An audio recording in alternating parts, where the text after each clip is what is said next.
hit the go live. Oh my God. Okay, we're live. I usually like to give people a few minutes to just come into the space. We are going to get into introductions, but as you're coming in, I just want everybody to remember that you can let loose in here. Like we can just, relax in here today. So welcome. Some questions on the screen for you. We'll probably give it a few more minutes and we will just dive in. LaRahia, Ashley, you're welcome to talk. I know we haven't introduced you yet, but how are y'all? I am good. I'm here. Yeah, I'm excited. About an extra hour today. Yes, I actually thought it was going to be the other way around. I thought we were going to lose an hour. So I was really prepared to I don't know. I don't know. Were either of you up when the hour changed? I'm just not tuned in. All that. I knew that. I was saying fall forward, and I thought it was fall forward. It will work, but no. but no. I want to see y'all faces big on the screen. Thank y'all for doing this. I have my coffee. This is iced coffee in here. What do I have? This is all I ever have with me. My Stanley cups. Water in it. I saw Target's. Look, Mama rarely gets to drink. Doing it. I have coverage right now, and I was like, it's gonna be about 2 hours. Let's do this. Yeah, you're doing it right. I like that. What kind of champagne is it? I don't know. Some of that. It's not expensive, I'll tell you that. Okay, what kind of champagne? It's just something I picked up. But no, I should have made a little mimosa. But it's kind of late in the day. No, it's always mimosa o'clock. It's Sunday all day. It's been a good Sunday. It's been rainy here. Mm-hmm. Same. I feel like that makes this reset even better because it's nice and rainy and cloudy here too. It's really windy. Honestly, it kind of tried to knock me out a little bit earlier. Really? The wind was pushing me down the street a little bit. It was just in the Windy City. Yeah. Relax a little bit. Come on. I'm trying to It was sunny here today, but today it got cold. It's been very warm in New York, but today it's been unseasonably warm. Yesterday I went to the gym in shorts, but today not so much. Time out for that. Now. It's over.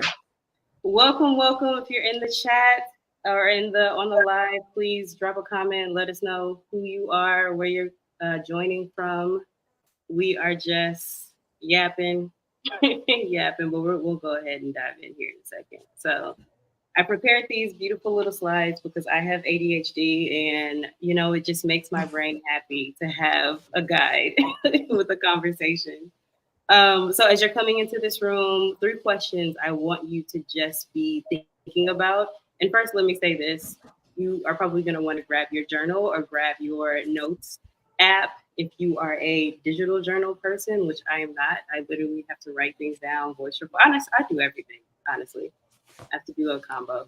But that's going to be really helpful. We're going to be asking lots of questions and probably dropping lots of resources, books and all of that for you to check out. So you probably want to have something handy to write with. But 3 questions to be thinking about. Number 1, how are you in this moment? So often we hear that question and we just go to the automatic response of I'm good. I literally just bumped into somebody in the hallway and she's like, how are you? I'm good. She barely even finished a sentence before I was good. Let's relax. So when I ask that question, I hope that you're able to dig and find a more descriptive response and really thinking about the present moment. That's a very key part of that question because our minds can be in the future, our minds can be in the past, but how are you in this moment? Second question, what are you releasing? And the third question, what are you calling in? So we do this reset the first Sunday of every month as an opportunity to reflect on his work this month and then let go of what is not. And by asking these two simple questions, what are you releasing and what are you calling in? I hope that it just sets the frequency for this very intentional month that I want you to have. So if you follow the 12-month cycle, we are 2 months into, we have 2 months until this year is over. If you are someone like me who resets with nature, then we're in the middle of fall, getting ready to move towards winter. We're in Scorpio season. This is a very transformative time, a very transitional time. So I'm excited for this conversation. I'm excited.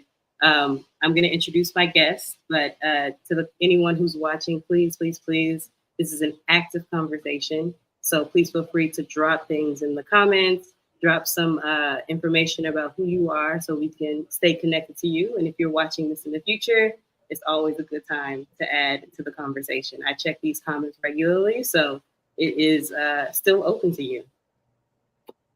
Okay. This is a safe space.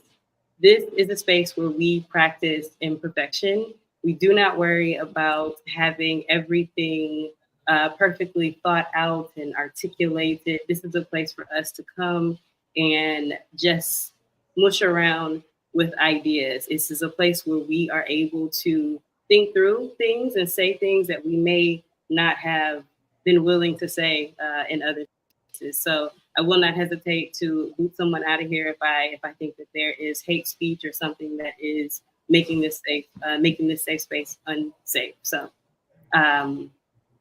yeah, that's all I'll say about that. Okay, I've been yapping away, but let me tell you who I am. I am Nick Stephanie.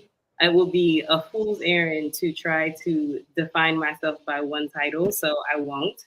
I will tell you why I'm here doing the creative reset. I recently have started leading into leadership coaching, and each month I host this opportunity for people in the industry, people that I have just connected with in passing. I host this opportunity for us to reset and go into the month as leaders refreshed. So we're not carrying in old baggage, old weight, old grievances from the previous month as much as we can. And once a week, I also upload a guided meditation for you to listen to hold you over in between these conversations. But I'm many things. I'm an artist. I'm a coach. I'm a leader myself. I am an entrepreneur. I'm a daughter. I'm a sister. I'm a friend. I'm so many things. Thank you. But yes, you can connect with me in the description. I'll drop some links for you. But I am so happy now to introduce my beautiful guest. It is very fitting that I have them for this conversation because, I mean, honestly, I don't know who has seen me through more transitions in life. I mean, one of my guests here is my cousin who's literally just seen me through all of life transitions. And then Ashley, who I've known, I mean, just going from girlhood to womanhood, which is like, I mean, the most bizarre transition you'll ever make in life. So I am going to pause and I'm going to stop talking because I want to give them the opportunity to introduce themselves. And I've already hit them to, this is not just a professional space. We are more than the titles that we hold out in the world. So Ashley, I'm going to start with you because I'm going in alphabetical order. Please tell me who you are. Tell us who you are. All right. I'm Ashley Henry. I'm a Henry. I'm Jamaican American. I'm from New Jersey. I am a Howard University grad, a chemistry major in college. I am a career switcher several times. I'm a hairstylist. I am a beauty product developer. I'm a DEI inclusion equity advocate. I'm a fan of Black women. And I am have a lot of sisters in life. One that I was born to have, my sister Shannon, but also these wonderful women and like some women that might be tuning in today. And that is how I describe myself. Ashley left out that she is a genius. I don't know anybody who like just inhales books and like just pulls them out the file cabinet. Like, do not get this one going. Ashley, were you ever in the debate club? Kind of. Like my high school, we didn't have, let me not misquote, but I went to like a small magnet high school. So we didn't have sports. We didn't have a lot of those things. It was very like an academic setting. But in one of our history courses, we did have like, we did do debate. We did debate. We did do that. So that happened. Yeah, you said to be clear. I've been exposed to it. I was never like in a proper debate team though. Yes. And good for them, Somebody will be talking about it today. Thank you. They're like those Henrys. Right, those Henrys. Actually, hate to see me coming. Okay. Actually, I don't want no smoke with the Henrys. Thank you, Ashley. Anybody in the chat, please, again, drop your introduction as well. I'm going to pass it over to my sweet LaRahia to introduce herself. Tell us who you are. Hi, everyone. LaRahia Smith is my name. I paused for a second, so I was like, wait, are we doing full names? And then I wound it back in. I remember we are. LaRahia.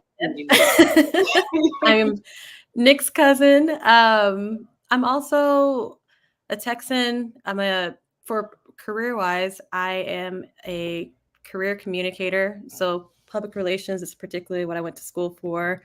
I graduated in 2013. And then in 2019, I went back and got my master's in public relations. And so it's been something I've stuck with I was talking to someone about it at this conference on Friday. It's crazy, like over a decade now. So I do communications and oversee that for the largest college at the University of Houston. And I love it. I love getting to talk with, students and young people and just being exposed to people who are in these very transformative moments of life. Outside of the profession, I am a new mother. So I am, and I really could have and should have led with this because this has been the most paradigm shifting, earth shattering in the best possible way, like transition. I am very much like rediscovering myself and discovering new parts of myself that have not existed before through this journey. And I'm loving it so much. And yeah, I mean, I'm involved in quite a few things in my personal and professional life, but I love Afrofuturism. Octavia Butler is my favorite author. I don't know. I'm just sharing factoids. I'm in a great relationship with my amazing partner, John. And yeah, I'm sure more stuff will just kind of come out as we talk, but I'm just excited, honestly, because Nick, Ashley, and I have these random FaceTime calls and conversations. We've always just had the best chats, and I was just looking forward to talking to y'all, honestly. Yes. What I love about LaRahia is, to me, you've always been a very sure-footed person. And I mean, thank God, because honestly, I always say I come from a family of strong women, like for better or for worse, like the women in my family, the women in our family are just very strong. And I know some people come from families that may be more male dominated, or maybe there's a bit more balance, but I think it has been one of the greater joys of my life. Like once you kind of get through the struggles, I guess, of being with someone who is so strong, because it's just like, okay, great, you have opinions, but you have opinions. Yes. I am so grateful for that, because I mean, just watching you throughout the years has taught me so much about what it means to be a sovereign woman and to just be whole in myself and to be multi-dimensional. Like I see you just over in this, like, I mean, her bookshelf is insane. Just the things the things that LaRahia's mind is focused on, while almost single-handedly holding our family together. She raised us. She exaggerates, but I love her. I don't. But thank you for being here. Why do we reset? So this is the third creative reset that I have done so far, and each time I feel like it's just given me more and more, and just reinforce the idea that this is just a very impactful and intentional thing to do. I'll read this quote just to really help you understand why I like to hold this space. It's from Maya Angelou. Every person needs to take one day away, a day on which one consciously separates the past from the future. Each person deserves a day away in which no problems are confronted, no solutions are searched for. Hmm. And that's what this space offers us. It offers us an opportunity to just stop and just reflect in between work, in between all of the other things that we're doing, all the other roles that we have, the pressures that we have, the things that are due. I know my mom was just calling me, like, they're just people that are always pulling on our energy, but we deserve to have these spaces where we can just sift through everything and figure out what do we need more of in our cabinet and what do we want to let go of. So that's why we reset. We reset so that we can move forward more intentionally.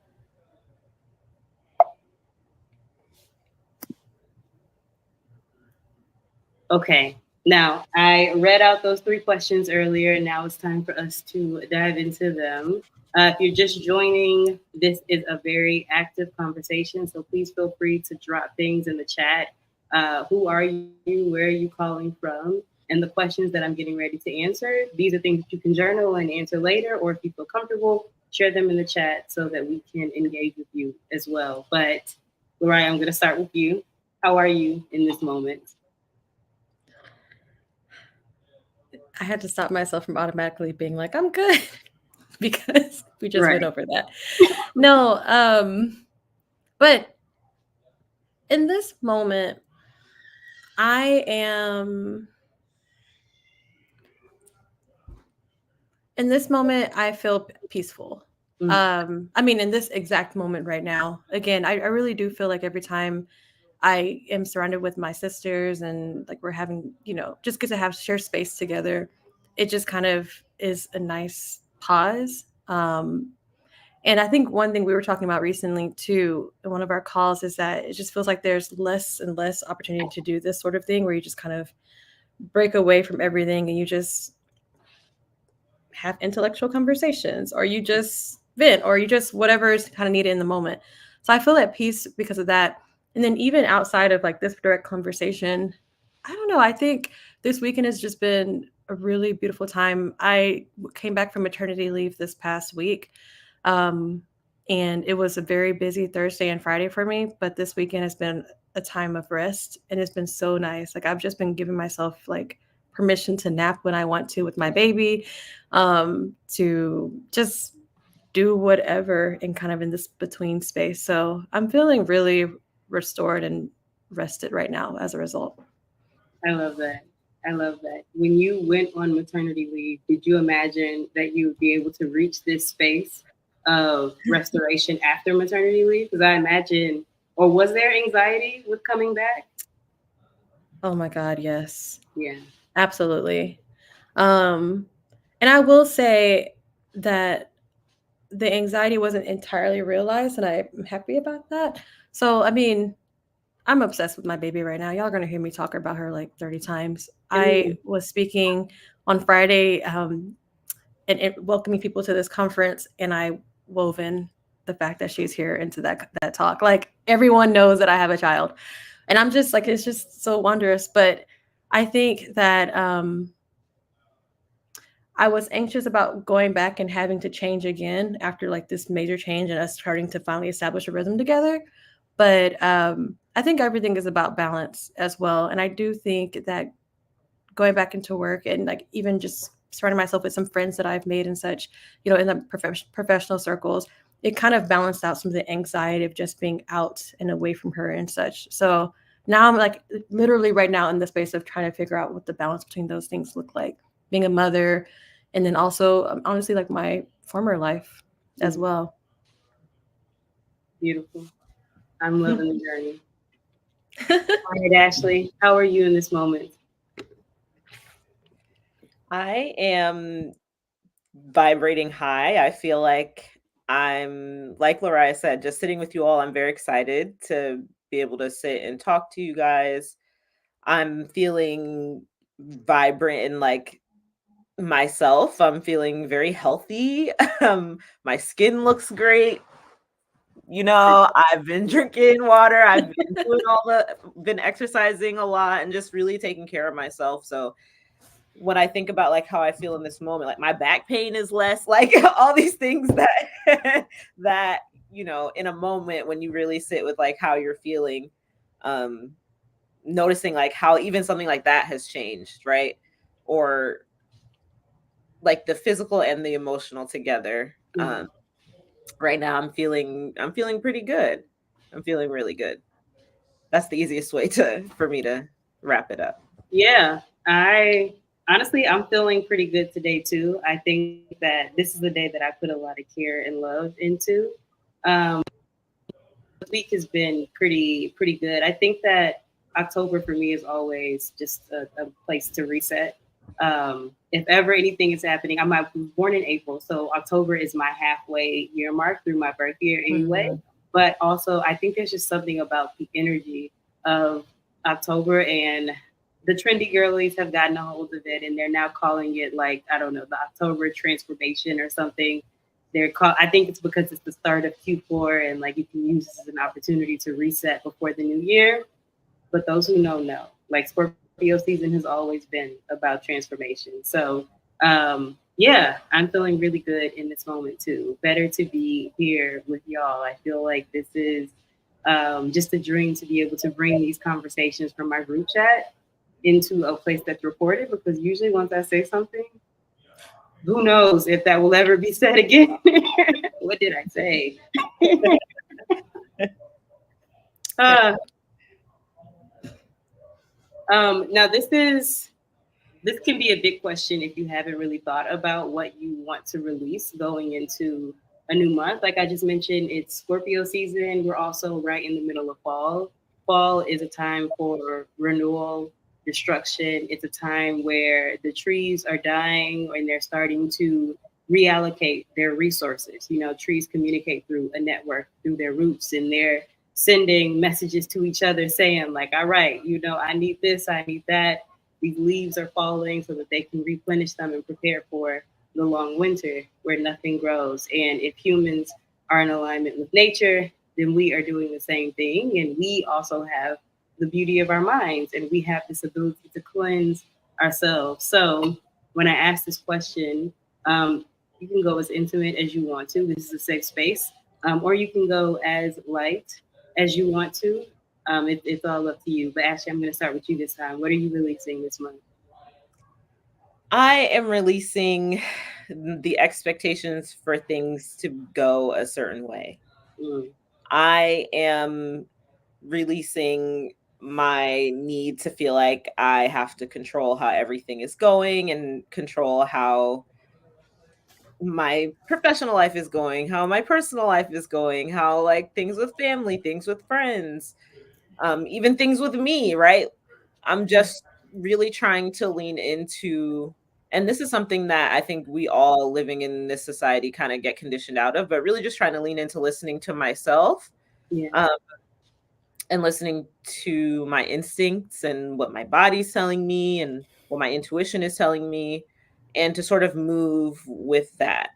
And spending a lot of time, or having spent a lot of time like in professional environments, in school, and all these things that condition you to move against those natural instincts, or like condition you to move in a way that is rhythmic but not aligned with like how the rhythms you would want Mm-hmm. naturally.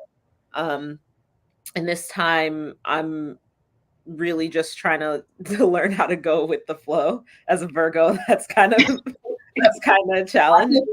And that laugh. That's kind of challenging, but also like when I like just trying to sit down and really listen to myself, like listen to the messages that I'm getting from the universe, from life around me, and trying to move according to those things and not move based on what I think things should have been, or based on what things have been, right? Trying to take new steps aligned with where I am now, because even a month ago I wouldn't have made the same decisions, the same things weren't happening. Now can make steps that I feel like are more aligned with how I'm really feeling on the inside. And and of course, outside things impact us all the time, right? We are impacted by the world we live in, but being able to like slow down and tune in has been really important for me in this time. Do you So do anything? My expectations, I guess you could say. Letting go. What do you do to tune in? Do you have like any rituals or processes that you're doing right now? I know you work out a lot. Is that meditative for you? Yeah, like it's really incredible how because when you start working out, I've been in this following the program that I've been following for almost 2 years now. My little sister, who is a personal trainer, made it for me. Shout out to you, Shannon. But when you start lifting or when you start any sort of exercise program, you don't have that mind muscle connection solidified, and that takes like it takes a while for your body to get there. But now, because it's been so long and there have been ebbs and flows, but the space I'm in now, because I've had so much time to like really focus, I am tuned into my body in a way that I don't think I ever have. And LaRahia, I would love for you to touch on this related to like childbirth and like that experience.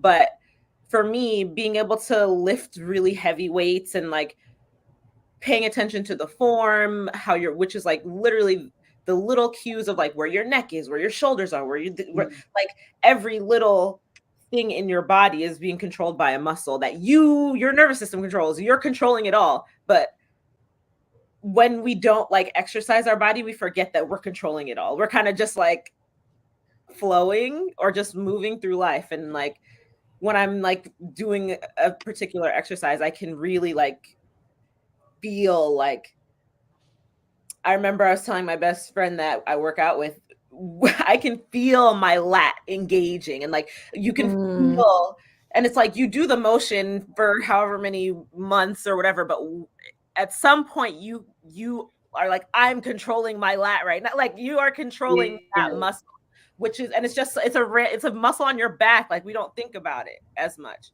but with that is really meditative for me. The counting, right, of like how many reps I'm doing, the tuning into my body on such a granular way, paying attention to all the cues, and like and then now one thing I had been getting away from, because I hate cardio, but I need to do cardio. So I've been committing to going to do a half hour on the spin bike every single day. So it's been about like 3 weeks, 2.5 weeks, 3 weeks now that I've been every single day, including in addition to like my regular 3 times a week lifting. And that's been great because just your lungs feel more open, and like doing anything for 30 minutes, like doing something repetitively in that way really like helps you tune in.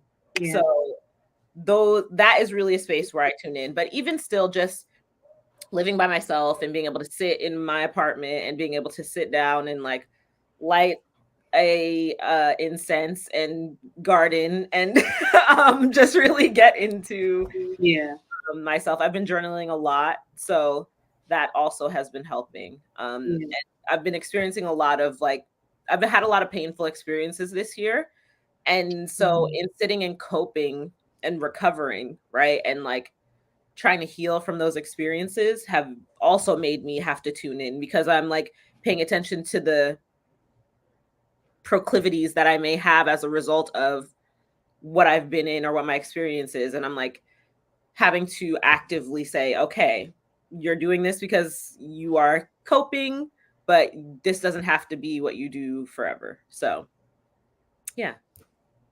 That's beautiful. Thanks. That's beautiful. LaRahia, what are you releasing this month? Let me just, before I answer, say I could listen to Ashley talk about working out for. I lost it. I was like, dang, let me get back in the gym. Like, where's the next episode? We used to be on it. It's just that we don't. I know. I know. So fun fact, Ashley and I used to be roommates once upon a time. And I just remember going to the gym, and I know that you would get so irritated with me.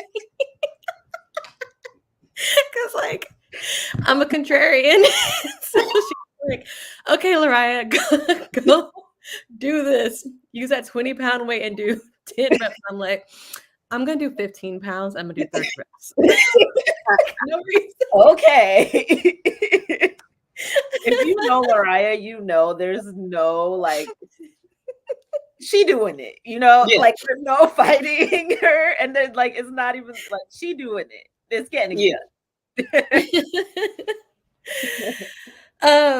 It's funny. Actually, I guess that might be related to what I'm gonna or it's kind of what I'm talking about with my release.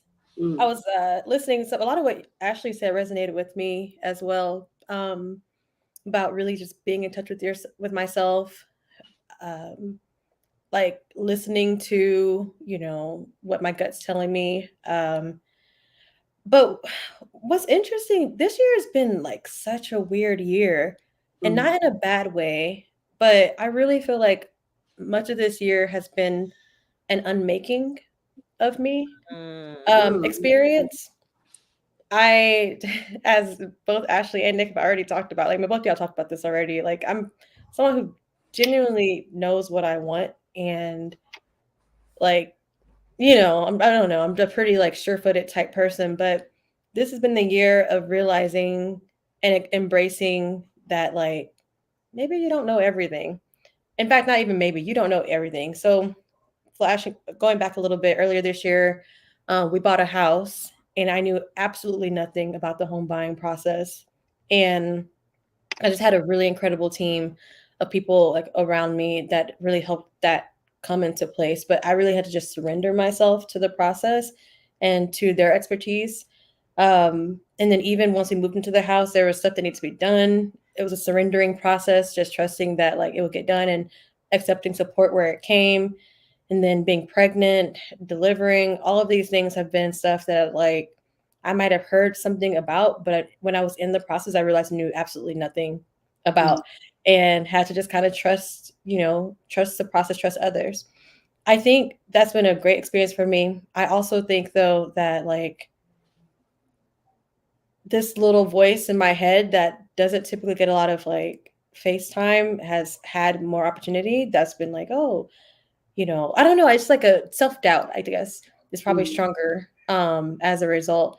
And so I want to release that self-doubt while also keeping what I've learned about embracing help, embracing not knowing what the hell's going on, and still being able to like, you know, experience the process and go with it. Because even though this year I feel like I've been unmade in some ways, I also feel like I've had the most amazing experiences of living. Like I feel more alive, and more raw as a result of it.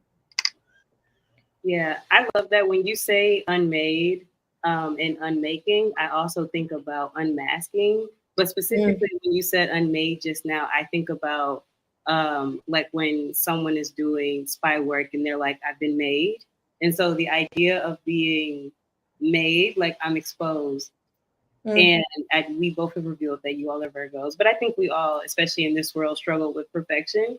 And this is why I ground this space in imperfection, because when I think about being unmade, it's like, oh my God, you got me. I'm human. I can't believe you now know that I make mistakes. It's absolutely so crazy to me. I'm usually much more tidy than this. For like 2 years, I was telling people that I usually have it more together than this. And it's like, I know you don't. Why would you tell them that?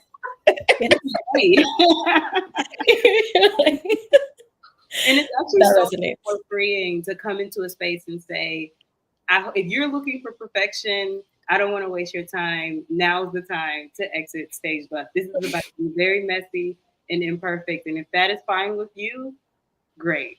So I'm happy about that journey as well. Love hearing that. I love the unmasking visual, by the way. Yeah. And like I think that metaphor can go so far, especially in terms of like the superhero analogy, where it's like, superheroes are these myths and stuff, but they're not really human. I know like a lot of shows have been exploring this trope of like The Boys, and of like is it the anti-hero? Is that the right word for it? Where it's like, the heroes that are actually, because of their not in touch with their humanity, really evil and bad. But anyway, that if my mind started going places when you said that. I like that. I'm gonna unpack that more with my journal. I like that. Ashley, you want to add anything to that? I just want to mention to touch back on ways that I've been tuning in or things that have been helping me tuning in. Therapy. I have been consistently in therapy, meeting with my man Robert every single Monday at 8 p.m. and committing to it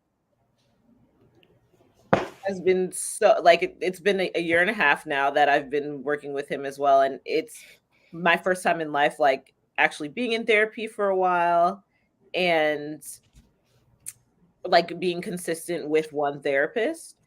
And there are times where I'm just like, man, this man don't know what he's talking about. I don't know. And then there's other times like, wow, like I literally cry every single time we talk basically. But I think there also like, especially when I was going through some really hard things recently, were times where I was just like, oh, I'm gonna skip. And I skipped 2 weeks and he was like, Ashley, are you committed to this process? Like, why are you being such a hard ass? I pay you for us to be here. But then I was like, I need to be committed to the process because it's really, first of all, it takes you like 6 months to stop lying to the therapist. Okay. So once you stop lying, once you actually like bring up your real problems, right? Like once you're comfortable with the person, you bring up your real issues. It's like, just the process of every week, just going back and raking through, bringing things up, has been another way that like that has helped fuel my journaling practice and my other practices because I have to sit. He's asking me questions about things that I've never questioned about the way that I am or the way that I'm thinking or what happened in my life in the past and things like this. So yeah, highly recommend therapy. Side note. Yeah, therapy has been even just the practice of bringing myself to a space, and like my therapist just always asks me, "So how was the week?" And like every week, you would think I've never been asked that question before. I'm just like, "Oh, the week." What do you want to talk about? I'm like, I don't know. Yeah, you know, what you want to, why, what you want to know for? Every time I see her, like, cause she writes so like, sometimes it's so sly and like I'll just see her jotting down. I'm just like, what is it? Just tell me what it is. What are you recommending? But no, having that space, I feel like even just hearing my own self, which honestly, this is kind of related to what I want to release this month. So I have been doing this life coaching program, and last week they introduced the idea. So we have 8 saboteurs, things that sabotage us, and the general thesis of this program is when you engage in a negative feeling for more than a second, you are sabotaging yourself because the negative emotion, the negative thing was just there to give you information so that you could then tune in. Hello, Bree. I am releasing control. We are absolutely going to get to that. But the inner judge is one of those saboteurs. And the inner judge is basically the person who is within us, leaning into all of the criticism, judging situations, whether they be good or bad. Who are we to say whether a situation is good or bad? And being able to step out of that. Another way to say that is to not be tied to praise or critique. And over this last month, especially just with putting out new work, I'm very grateful that I am deeply loved. So I don't have the same fears of like, is anybody going to like this? Like I have so much love, but I'm also just as detached from the praise as I am from the critique, because my judge really wants both of those things. So through this program this week, they really tugged my wig about this idea of superiority and inferiority, which is a tactic that the judge uses. So I am releasing my arrogance. I think that I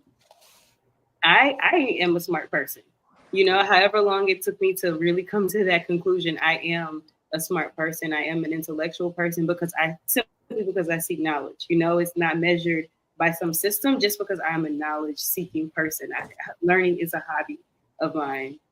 So I I think that you can definitely start to think that you know everything, especially when I was working in a certain way. Now that I work for myself and I have a lot more freedom in the way that I work, I don't think so much about how good I am in comparison to other people. And I just came from this environment where people were not as I was a leader in that environment. So I was doing lots of training and lots of helping people through certain stages of their careers. And I can feel that sense of superiority, not in a negative way, but just in a way of like, okay, like I feel like the sage in this moment and I am passing down information. And it's so easy to take that into other areas of my life. But wow, I don't know anything.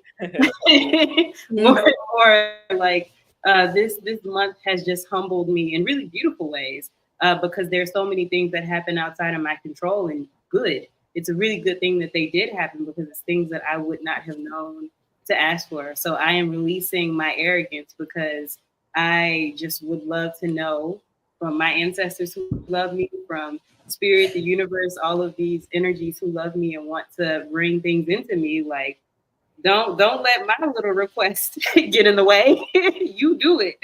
You go, girl. I love that. So I am releasing arrogance. I like that. Thank you. Thank you. And for everyone in the chat, Ashe, thank you, Bree. Thank you, Bree. And I just have to say, Bree is going through her own transition today. So I'm just gonna put some hearts in the chat real quick for my girl. We are with you.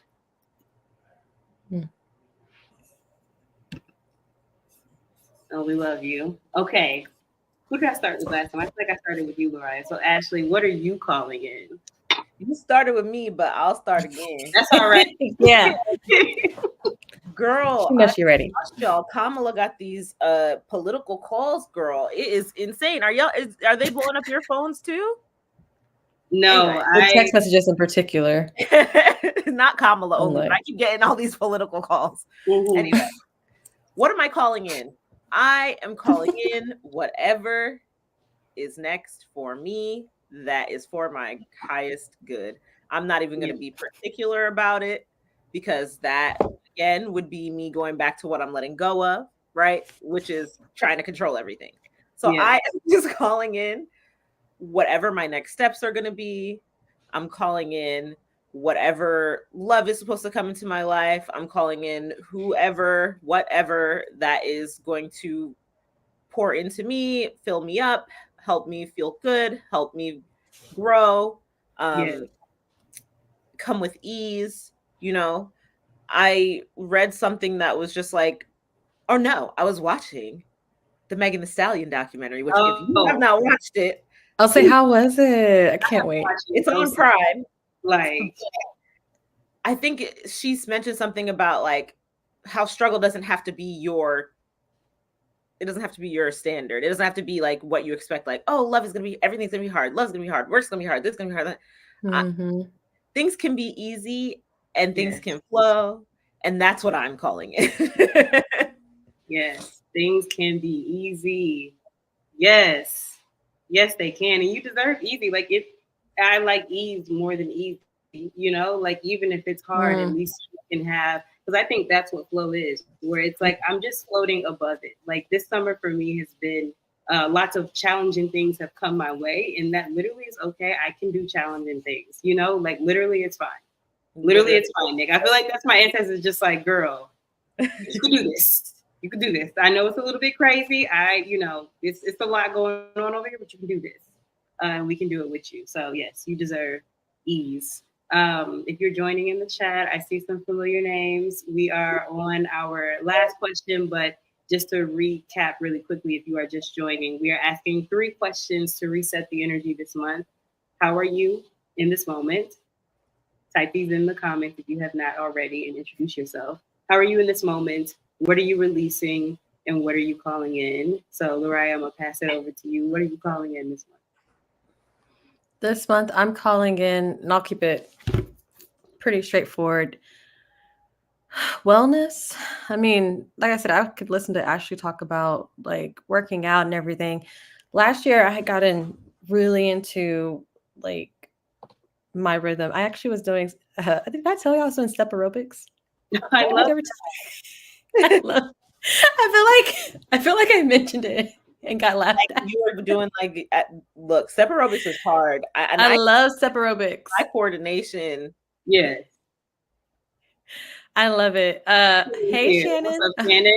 Now I can see that. I know. I'm like, I know that name. That's my actual sister. These are my other sisters. You missed your shout out. And I got my sisters in the chat, Bree and Jeremy. What's up, y'all? Hey. Whoever else is watching, please make sure you say something in the comments so we can know who you are. All right, and what you're calling in. But no, yeah, I think this is. I've spent, the last, what has it been, 10 months? More than 10 months now. Almost a year. This month will be a year since I got pregnant or what have you. Like, I've just been in this space, I guess, where my body was shared and not necessarily just my own. Mm-hmm. And I love the experience and the journey, but I'm really excited about getting back into my flow, my, working out, pushing myself. I used to do martial arts growing up, and right before I found out I was pregnant, I was getting back involved in it, actually at the school that I trained at growing up. And then 2 weeks later, I found out I was pregnant. I was like, well, that's not happening right now. But I love just when you were talking about it earlier, how working out is such a centering exercise. I need to find a good therapist. But I will say that last year, I think I was able to make it a lot longer without that, just from really pouring a lot of myself into the working out and just having a moment of each day that was just about me, and that I can just pause and just focus on listening to music that I like, being in touch with my body, that sort of thing. So I honestly find myself craving it, like it's some kind of dessert or whatever. I am craving getting back into that, not just because of the physical, but especially because of the spiritual and mental benefits of it. So yeah, that's what I'm calling in. I'm getting back into the gym. I love that. I love the idea of something that you want in life being seductive to you. To me, that just feels like strong feminine energy, where it's it's not something that you're I got to be disciplined about, and I gotta, get up at 5 a.m. Be a drill sergeant with it. It's something that's just ooh, it's I get to unwrap this, and it just feels absolutely like a journey. So I'm excited for your journey too. I cannot imagine. Thank you. I think I started working out more. Wait, say that again? I said I can't imagine another human passing through my body. Oh, yeah, that was crazy, but amazing. It felt like, when people go on roller coasters, it's I want to do that again. Yeah.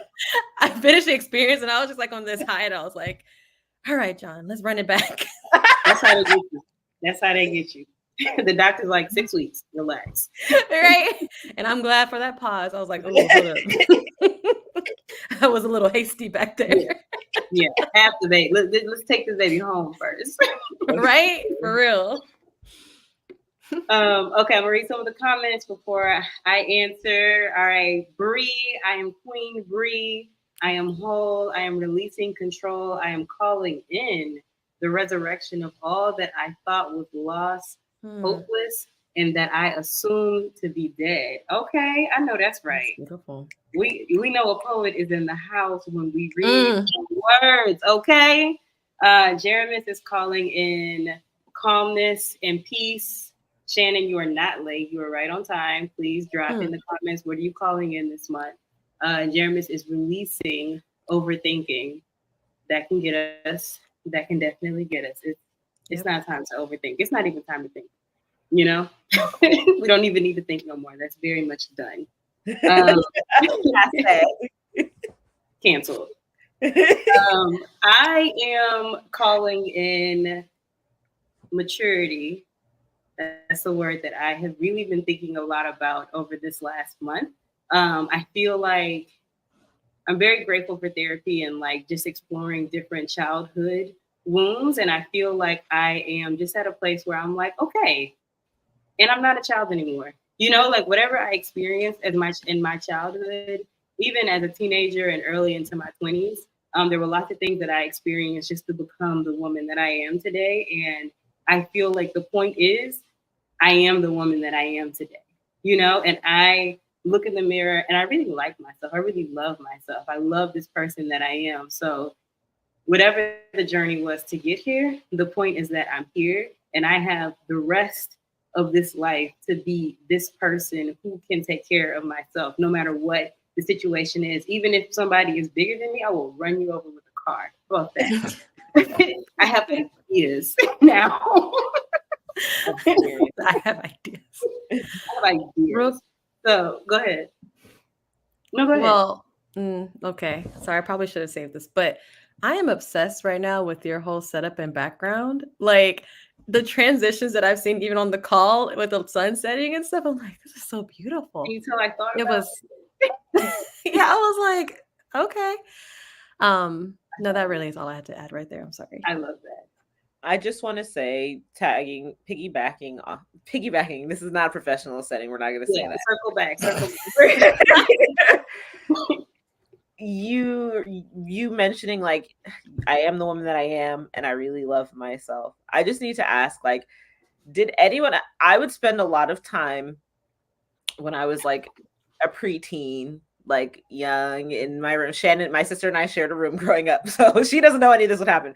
But I would be like laying in bed up in the middle of the night, just like thinking, like, what am I gonna be like when I'm in my 20s? And I'm probably past that now, but what am I gonna be like? What are my apartments gonna be like? Am I gonna be cool? Am I gonna be cute? What am I like? I would just like manifest truly, because like a lot of those things that I would think about at like 12, 13 are things that I've brought into my reality, like who I am, how I look, how I style myself in my environment, and just like the act of like bringing that, birthing yourself and like loving what you're bringing into your reality is just like really exciting. And I literally used to like pretend be who I am now. Yeah, and honestly, like sometimes when I think about those thoughts, it feels like it was just yesterday that I was even thinking those thoughts. Like that's how I know time and space is not real. Like the fact that I, at 33 years old, can tap back into this space that I was at 8, I feel like the point is that ability survived. And that was the point, like the version of me that has created. I mean, I dreamed up really grand things for myself, and to see myself be those things now, I'll have those moments of deja vu, or where I'll just catch, like, even just for a moment, just like catch myself in the mirror, and I'm just like, wow. Even this 2 split level loft, when I first got to New Orleans, and I had my first loft, and y'all know that was split level too. Yep. I knew I knew I wanted to be higher up, and I wanted to have a balcony, and like here I am in this space, dressing the way that I want to dress, being the person that I want to be. And I think maturity is what I'm calling in now, because I realized that some of those things that I created were in response to my insecurities, to be honest. They were in response to what I thought I needed to be in order to protect myself. And that's why I think it's so important to come into this present moment, because I can be fighting something that's invisible. It's not even here. But here I am, I'm walking around with this armor on, and for what? For who? Who are you going to use it? Like, didn't you ask for ease? Didn't you ask for deliverance? You're here now, and I don't want to miss it.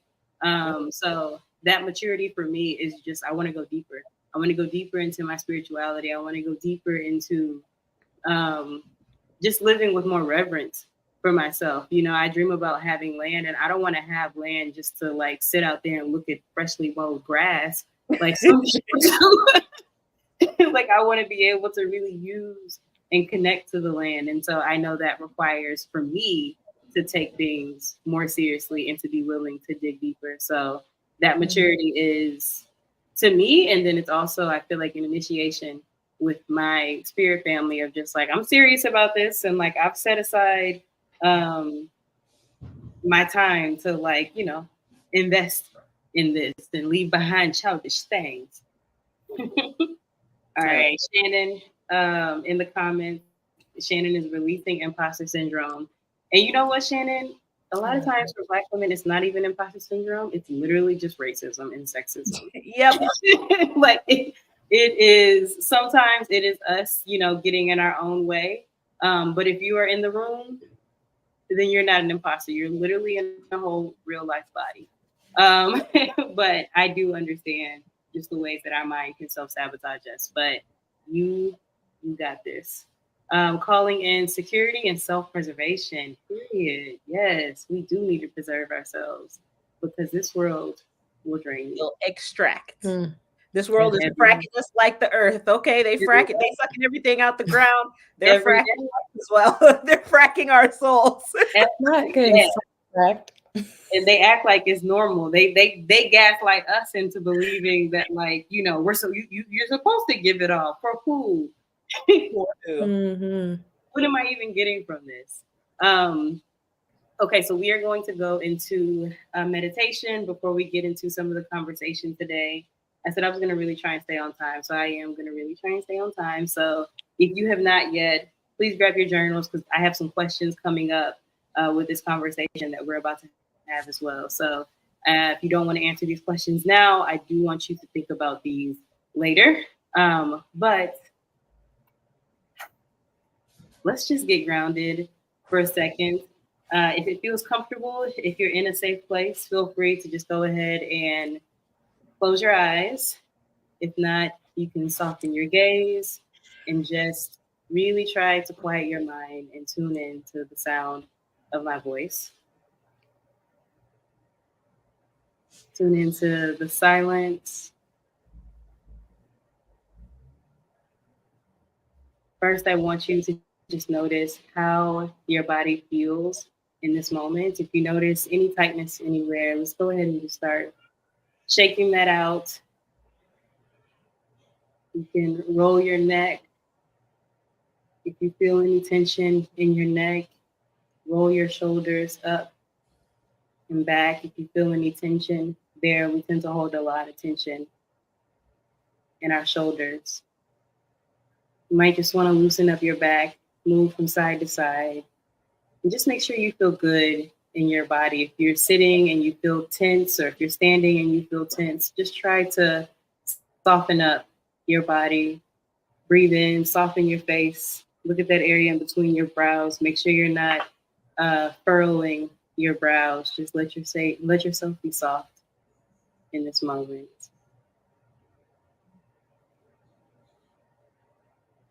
First of all, I want to thank you all for joining us in this space. And I want you to use this time to thank yourself for everything that you have journeyed through this month.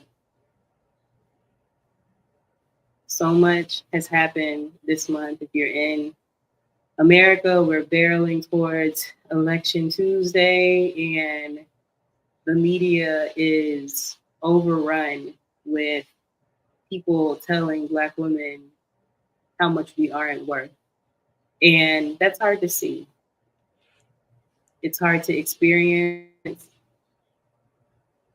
Even if you're not online, you may have just felt that out in the world at this really incredibly charged time if you're here in America. If not, I know there's terrible things happening in so many different places. There's also lots of loving things happening in places. So I want you to be a part of that loving energy. Just take this moment to thank yourself. You might want to put your hand over your heart in gratitude, because it's your heart, not your mind, despite what we may think. It's your heart that is really guiding this experience. It's your heart that's telling you and helping you discern when to protect yourself, when to open up and love harder. So I want you to just show yourself some gratitude.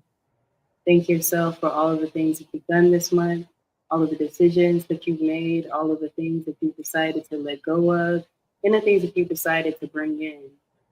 It takes a lot of courage to be someone who is committed to love. It takes a lot of courage to be someone who is committed to growth. it takes a lot of courage to just get up and just keep moving through these days. It is hard, you know, even under the best circumstances, life is hard.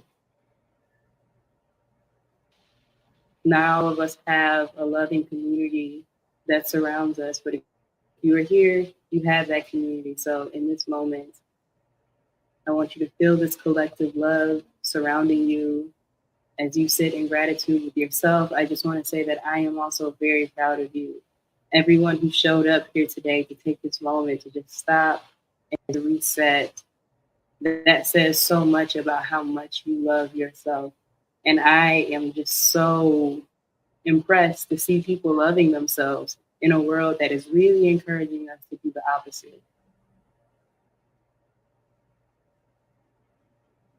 From a young age, it's always telling us that we should not love ourselves. We should change everything about ourselves. So to see you in this space today, loving on yourself and having these intimate and open conversations, I'm just so proud of you. I'm so thankful for you. And as we move into this next month, I want you to hold on to that feeling of self gratitude, knowing that you can let go of everything that you need to let go of. You can let go of overthinking, imposter syndrome. You can let go of expectations, thinking that things should go a certain way. You can let go of old stories and old beliefs. You can let go of who you were this morning if you want to. At any moment, you can stop and you can let go and you can decide how you want to move forward. So, as we come back into this moment, I want you to think about everything that you have called in, all of that ease, all of that peace, all of that wellness, that health, all of that wisdom that you have called in. I want you to imagine all of that making its way to you, just like you're making your way towards it. What you want is looking for you too, and it is on the way. So as we come back into this moment, we're going to slowly start to open our eyes. And I just want you to hold on to this feeling. Ashe. Ashe. Hey. If you're still with me in the chat, drop a Ashe. Let me know you here. Okay. I hope y'all are feeling good. How are y'all feeling? How y'all feeling? Really relaxed. Yeah, light. Good. Good. Okay. This conversation I'm really excited to get into. How to embrace transitions, delays, and redirections.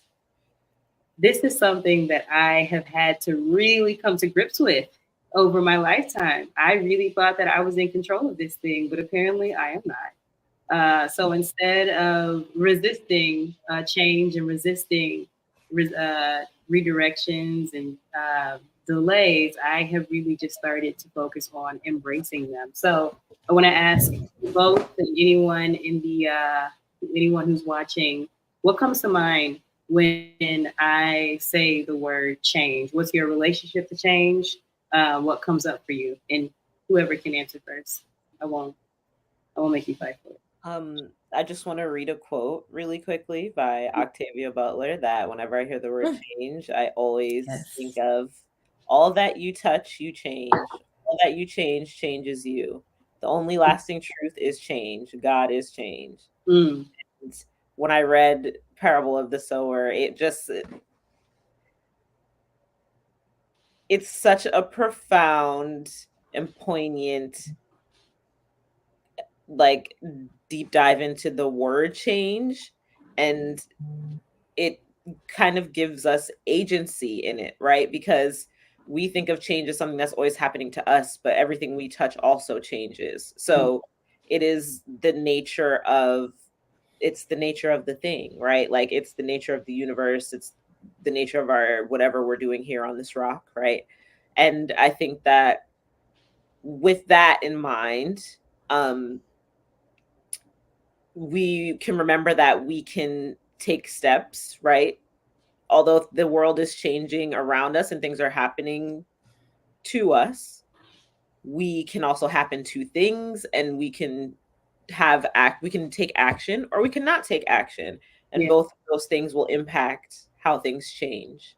And I think remembering that you have that agency in change also helps you to be mindful of how you act, right? And when you act, and whether you do or don't. And so for me, I think most of my life, my relationship to change has been one of sort of acceptance, right? Because I was very much like, okay, I'm going to go to high school, then I'm going to go to college, then I'm going to do that. Like when you're on like a career path, or like you're pursuing an academic pursuits, is like all these steps, which is all this change, right? And it happened so quickly. I remember graduating from undergrad and moving out in the same day, and it's like I've been in this place for 4 years, and like now I'm just leaving, like all of a sudden, like I just graduated, celebrated, but now I have to like the change that. And since then, right, I lived in Houston with you all, as you know, for several years. And now I'm back in the Northeast, and being back in the Northeast now, like the seasons change, right? And I'm like, so for some reason, having a hard time letting go of summer, right? Having a hard time letting go of the warmth. But also I'm like, wow, the trees are changing and they look beautiful. Wow, it's nice to not, I don't know, to not be sweating every time I'm walking down the street, or like the New York trash doesn't stink as much because it's not as hot. But truly, I think that for me, it's just understanding like the go with the flow, right, of change.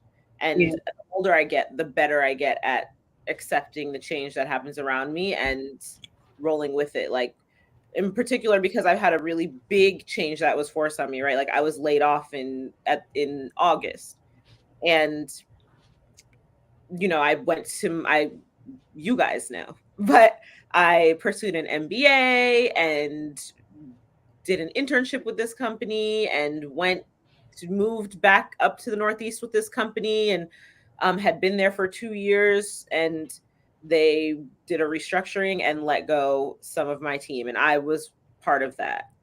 And a change like that is big, right? It impacts your livelihood. It impacts, I'm just like, how am I going to, how are things going to keep spinning? How are things going to keep going? Like this career that I have been thinking about, this being a beauty product developer and doing things in this way, has been like the rug just was pulled from under me. And I think that that's one of the biggest changes that like all adults dread, right? Like, and I think having gone through that experience and still, still going through that experience, is what's really one of the things that's forcing me to remember that I can act, think about how I can act, right? Something happened to me, but I can happen to the world, right? Like I can act and have an impact in terms of like what I do as a result of this. I can sit and cry for days. I can sit and have negative thoughts. Like you said, and a minute with your negative thoughts is too long, right? And I went through just like all these different emotions. But I think in the end, we get to come back to ourselves, right? In the end, after all of the change and all of the things that change around us, we get to come back to ourselves. You get to come back to you every time and decide how you're going to change the things around you, or not. Yeah. So that's my relationship with change right now. Yeah. Jeremy loves that book, Parable and Sower. Octavia Butler was literally just telling our future. Truly. It's insane reading it. Asking how is definitely tormental. Is that the how question? LaRahia, what comes to mind for you when you think about change?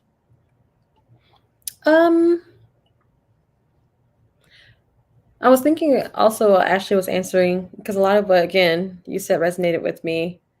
But I think change is something throughout my life that I have resisted.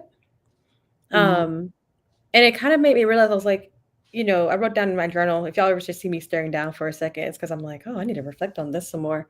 But the difference between like changing and maintaining. Mm-hmm. And I think that I've kind of put, for whatever, well, I know why, I'll get into it, but put maintenance like on a pedestal throughout my life where like and change will be something that's I don't know, I kind of have this personality. Oops. Oh no. Oh, I thought my computer was fine for a second. Sorry, it went blank. But I have this personality where, I kind of have to get pushed out of the nest a little bit. So I think back to going to college. I got accepted into where I ended up going to college. And I remember the summer before having a conversation with my mom and saying, yeah, mom, I've been thinking about it and I'm going to stay here and go to community college for the first 2 years instead. And she said, no, you're not. You're going to Austin.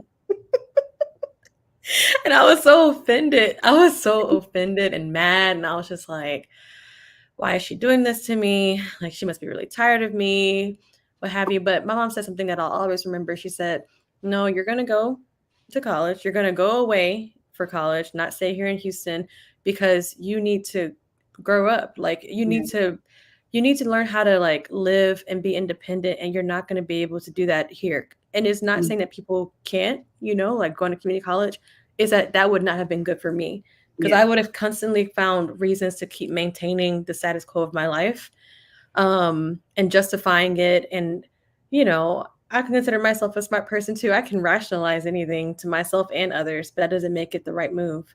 Yeah. And so there have been some moments where I've kind of gotten pushed out of the nest in life that I've gone back and been like, that was single-handedly one of the best things that's ever happened to me because I was able to grow so much. And I'll say coming out of like even, my university years, because I went away to like another city and everything and, had a level of independence and stuff there. I've always felt like I could be dropped anywhere and be fine and survive. Um, and so, yeah, I think that change is something that like the older I get, the more like kind of going to what I was saying earlier, the more I'm not going to say I embrace it, but I just kind of like let myself get carried into the flow. I just like surrender to it where it's like, oh, I'm in a riptide right now. All right, let me just, you know what I mean? Just, I'm gonna close my eyes, hold my breath, and it'll be over soon. I want to get to where I embrace it and look forward to it because I know what's on the other side of it if I allow myself to surrender. But fear can do a lot in terms of holding us back. And no matter how many times we've gone through an experience and come out for the better on the other side of it, fear can convince us that this is going to be the time that breaks you. And so that's what I'm learning to like suppress. Yeah, I 100% relate to that. Fear is something that once you feel that fear, you kind of forget everything that you went through. Really goes out the window. Yep. And you really focus in on all the ways that things can go wrong. But I'm really grateful that I read All About Love with Bell Hooks talks about how we tend to lean into the negativity and like also not really magnifying the positivity. So whenever I feel myself being so imbalanced, I'm like, if things can go so terribly wrong, then surely I should be able to name at least one thing that can potentially go right. And like that kind of becomes a snowball to help me balance out. And then fear is not so, I don't know, fear is a beast. But change for me means growth. At some point, I disconnected a lot from Christianity, which is what I grew up with, and just became a more spiritual person. And in that process, I discovered Orishas, and I learned about Oya, who is the Orisha of wind. And one of my tarot decks that I have, she's in there. Why would I? Well, I can't give a gender to an Orisha, but Oya is in there, and on that card, it says, Oya, please give me the courage to walk the changes of my life. And that is something I have come to repeat so often now. Like, just give me the courage to walk the changes. I know that I cannot stop change from happening, but if I can just have the courage to walk the changes, then I know that I can get to what's on the other side. And I feel like I have come to embrace change now because I see change as an opportunity for growth. I know that the changes that are coming in are because I have asked for it. And even when I think about this in ways that aren't so nice and neat, like natural disasters, the earth has to change. You know, the earth, just like me, is a self healing organism, and it is going to get rid of the things that are causing it harm, and it doesn't really care about what humans have set up, on the surface layer of it. It's like, no, this thing is harmful, or these winds are surging, this water is surging, and this is just where it's going to go in this moment. And I think about myself that same way. I am privy to probably 10% of myself. Everything else is an absolute mystery to me, and like the 10% that I know, I have studied it. I have put my thing down, flipped it, and reversed it. You can I know me, but all I really have are just a collection of my past experiences. And the best that I can do is make guesses. But my ancestors, they know me at my strongest. I'm still learning who I am.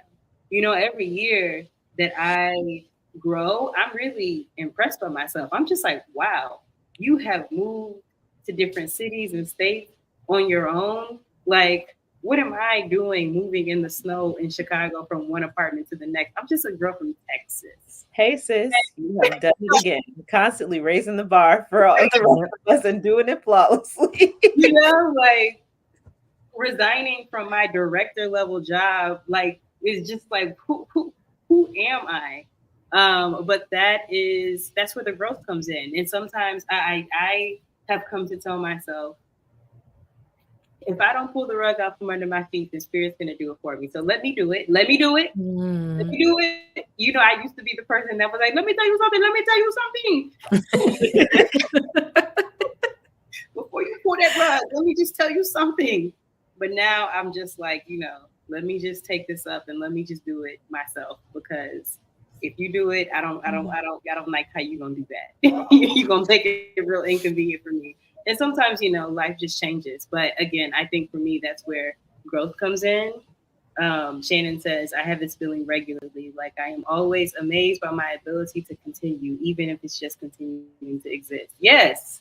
Love that. Continuing to exist is just a feat in its own, because anybody would understand if any of us were just like, you know what? That's enough. That really is enough on this life. And honestly, I would look over at my sister and I would say, I get it. I get it. That was a lot. That was a lot to go through. And even just to exist in this moment and just be. I'm always saying this to Bree, who's here, like, we don't even have to be striving for things. We really just need to be in a space where we can just be here and just be as ourselves and just enjoy ourselves. I started to think about, I used to always ask myself, like, how can I enjoy this day? And I started to say, like, how can I be inside of joy today?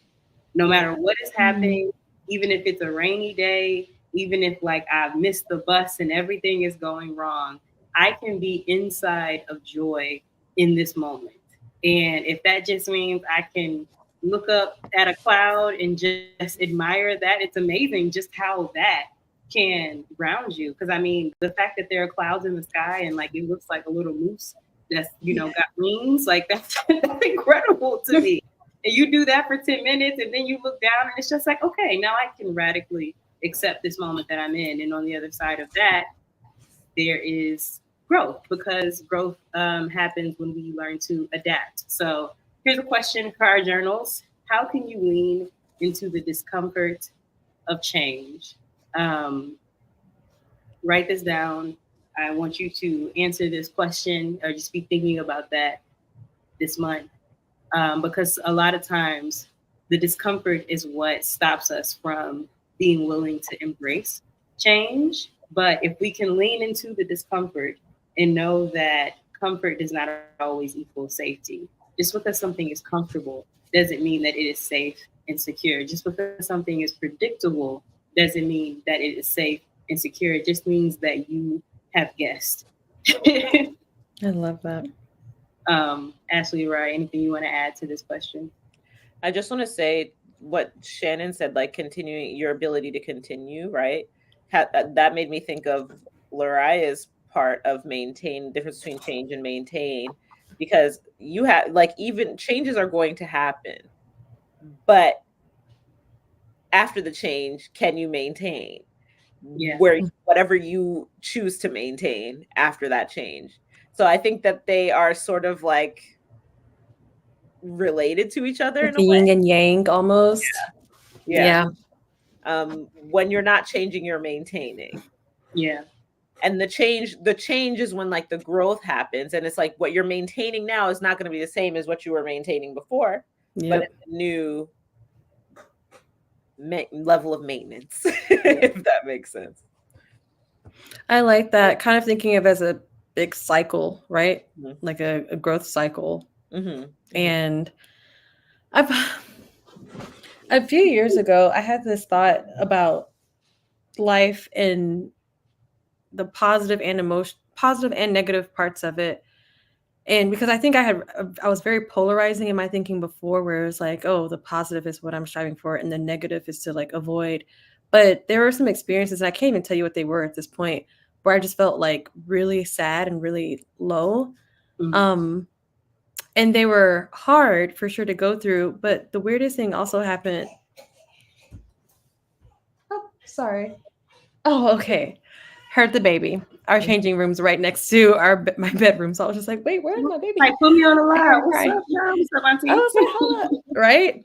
But so I noticed it was really hard going through those hard moments, but I also again like felt very alive. Like, I don't know, do y'all ever just feel like so much of life is just all this gunk and build up, and it's like, this isn't really like, we're told to strive for these things, or that's what life is about, but then you have like these crazy events, like, I felt this every time we've gone through. I live in Houston, so like a hurricane and the lights are off for like a week or two, and you're just like, life is stripped back to like the most raw, bare boned self, and I'm like, this is terrible, but it's also amazing in a way, because like, when have I had a week to just sit and bond with my grandparents, and we all get together, we cook together, we play dominoes, we just like share space and like have conversation. There's nothing else to distract us.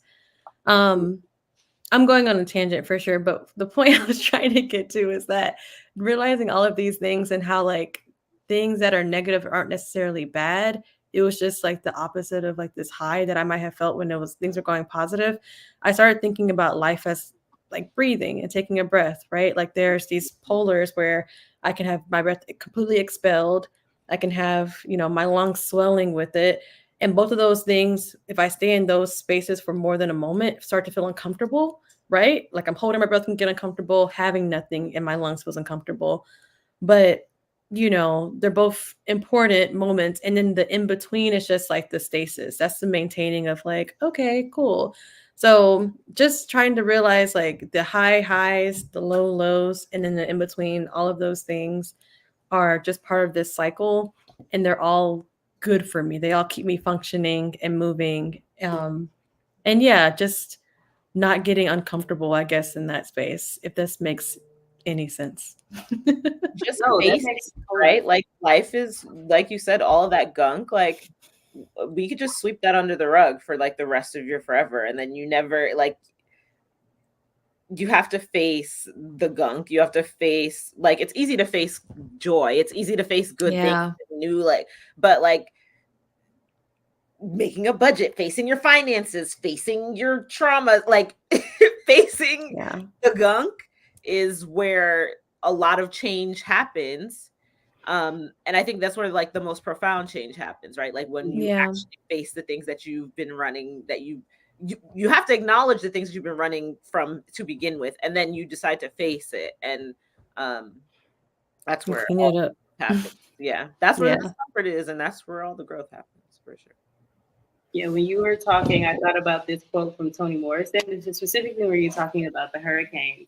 When I think about the gunk, I think about the part of life that is very artificial and man-made. Like there are a lot of things that we do now as humans that are like, this is only surviving because someone continues to convince the world that this 9 to 5 workday is, 40-hour Yep. work week, like just this big charade, this big game that we um, did not even opt into, but we have to like go through. But there's this quote by Toni Morrison. She says, you know, I don't know what book this is from, but you probably have heard this quote.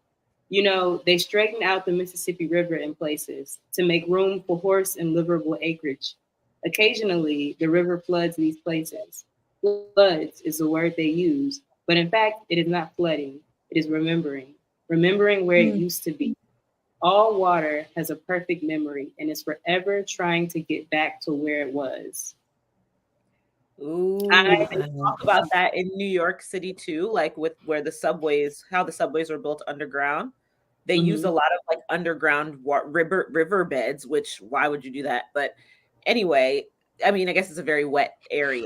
There's Yeah. whatever, but whenever like the heavy rains and like all the flooding, it'll be back in those same riverbeds on the same like covering the tracks in the same way. Like that is so profound. Yeah, That I is mean, there profound. are islands that have literally been swallowed up because the water is like, well, I'm just this. I was here. What were you even doing here? Why would you build a house on the thing? What even is a house?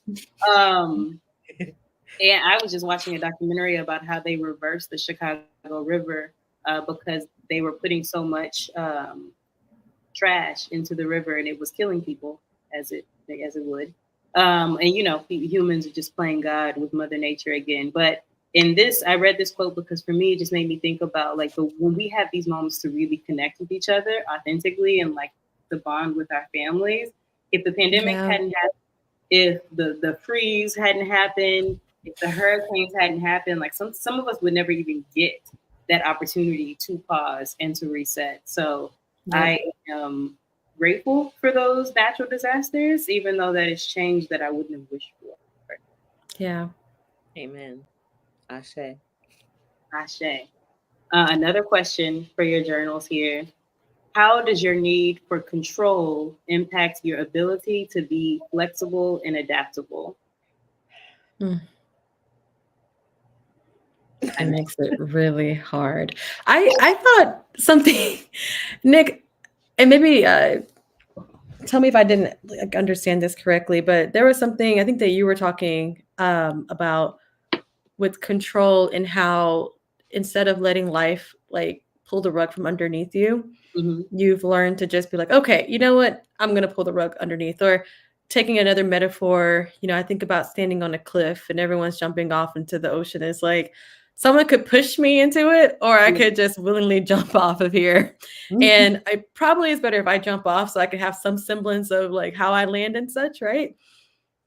I Yep. think that was, I don't know, I think this visual is beautiful to me because I tend to think of control more so as like I don't think about the controlling the change leap. itself. Yeah. Yeah, the change, the leap, or what have you. I think of and how control usually manifests in my life and myself is again me trying to just like hold on to and contain something in the form that it is. Yeah. And so yeah, as a result of that, like how I allow it to manifest, I typically am not super flexible or adaptable in those spaces. It's in the moments. And it's been interesting because there are some things I try and control more than others. I've also realized. And it might even correlate with how much I feel I understand or trust the process or what have you. But when I like trust the process of something and I realize like I don't really want to control this. So whenever I go on vacation with Virgos in particular, I have one friend in particular, Grace, who is just like a planner. She's gonna have everything like planned out. And it's so funny when I see myself like around those personalities because I'm usually that person. But when I'm with that person, I am the most easygoing. I'm just like, okay, what time do y'all need me at the airport?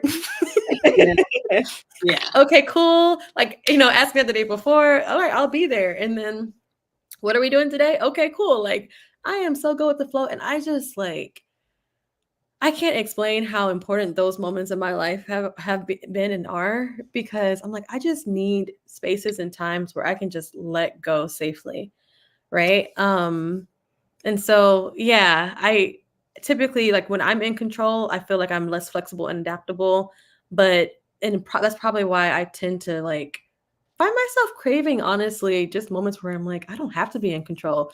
I've pinpointed that person over there is in charge today, and guess what? I'm sipping my You can, mimosa, I'm reading my book, Prepare the and y'all can tell me when it's time to catch the right, shuttle back. or just get me on it. Do you think Yeah, exactly. control means to be in charge? Yeah, I guess so. I do think I do associate it a lot with being in charge.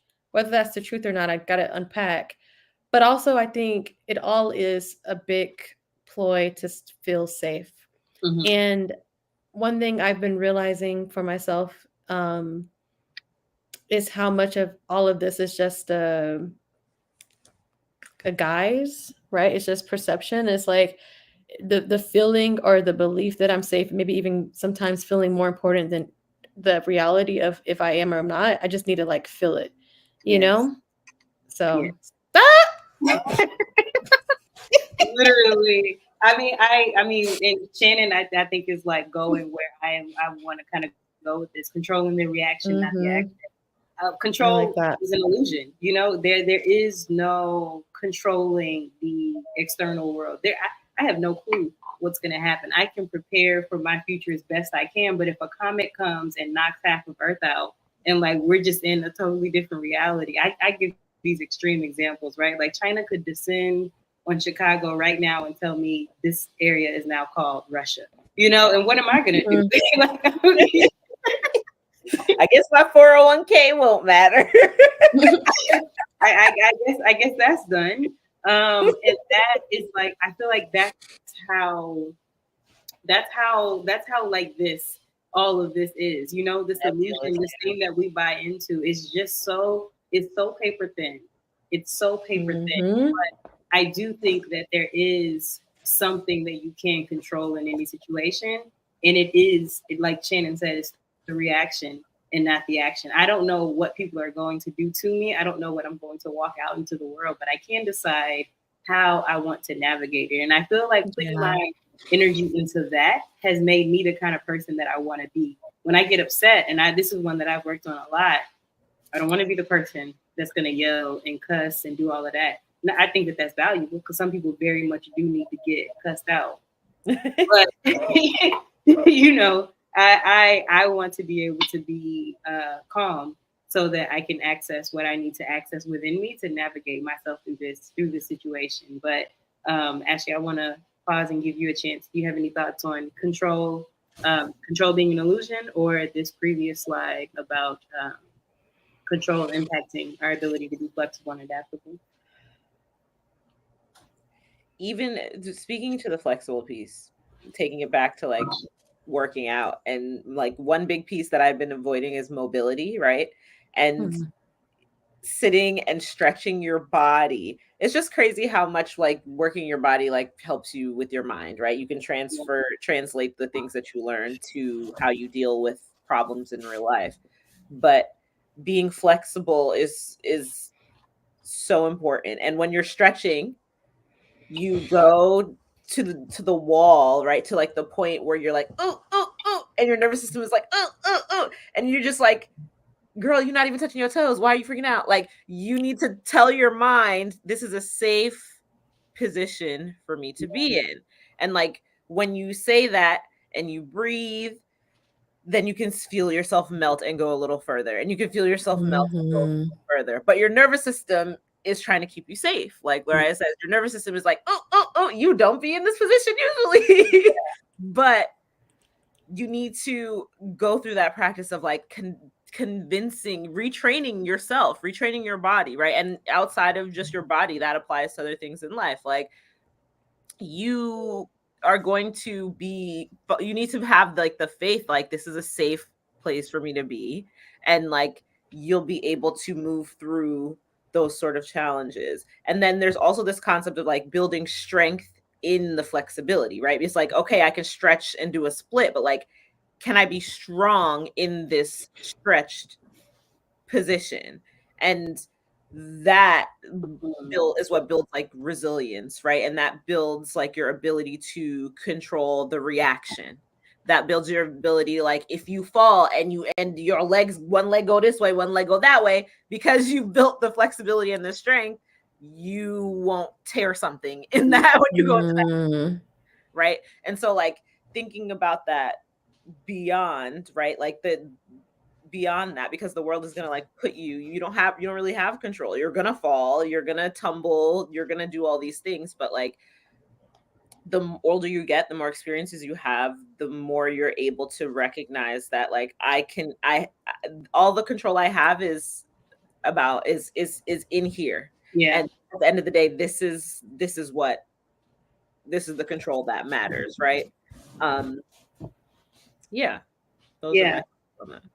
I love that. And I love thinking about the body in general, because the fact that we are able-bodied is truly just a temporary status, you know, like at some point in our lives, I mean, by God's grace, hopefully we won't, but you know, at any moment, anything could happen and we could not have the ability to do these things. So being able to relate to the body and bringing that into our spiritual practices and just our thoughts about growth, I feel like it's so important, because our body is doing so much for us without our knowledge, you know, like it is doing so much for us.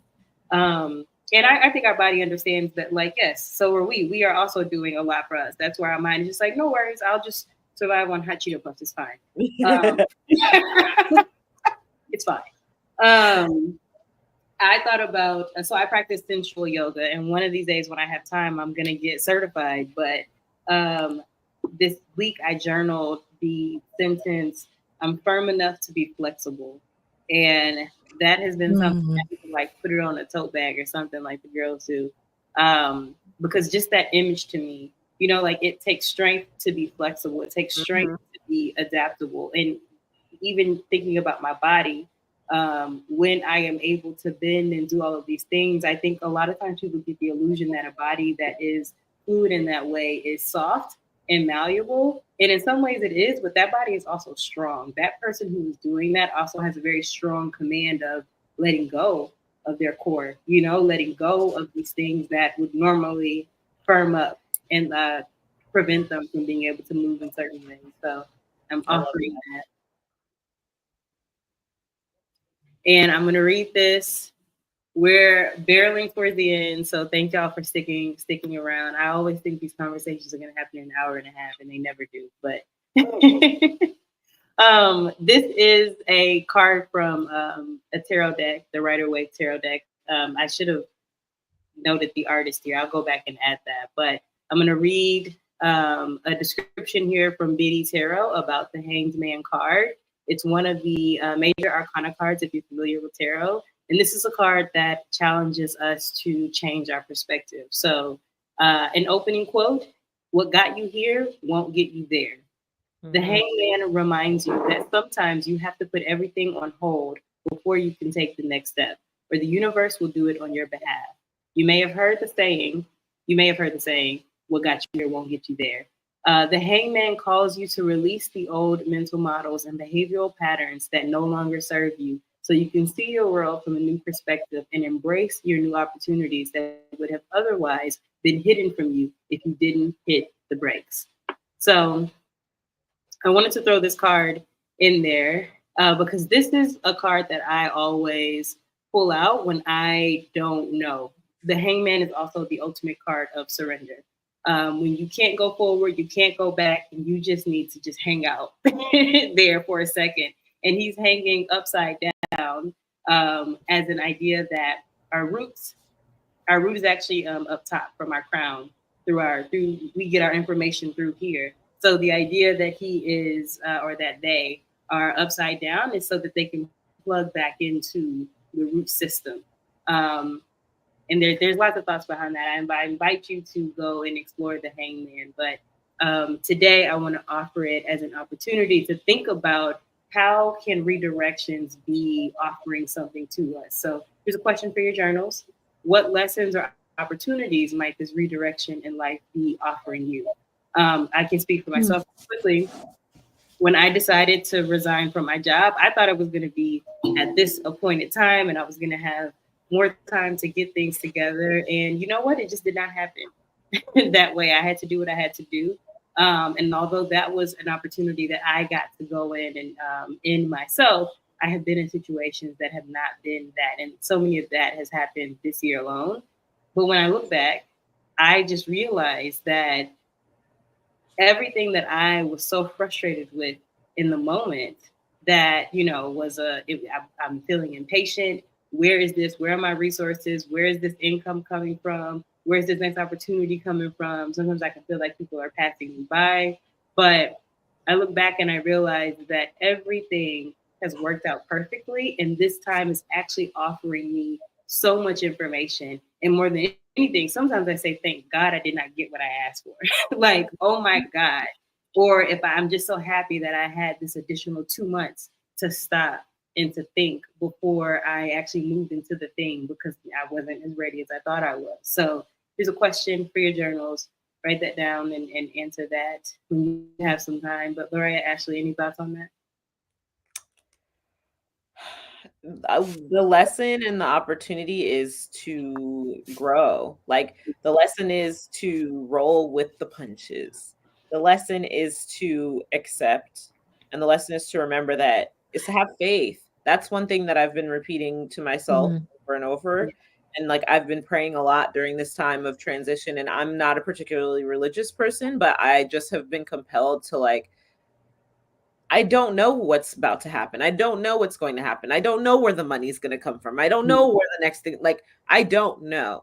And somehow I'm still here. Things are still going. And you need, like, the lesson is to have faith through all of the changes, at least for me. That's one of the biggest lessons I've had to learn. Absolutely. Yeah. And no, I would just echo exactly what Ashley said. Like, faith is the word there. Faith and trust. There's this Bible verse. It's so funny. I think we're all saying the same thing. I'm like, I'm not particularly religious right now. But definitely believing in and always wanting to nourish the spiritual. But there's this Bible verse that's always stuck with me, and it's like, faith is the substance of things hoped for and the presence of things not seen.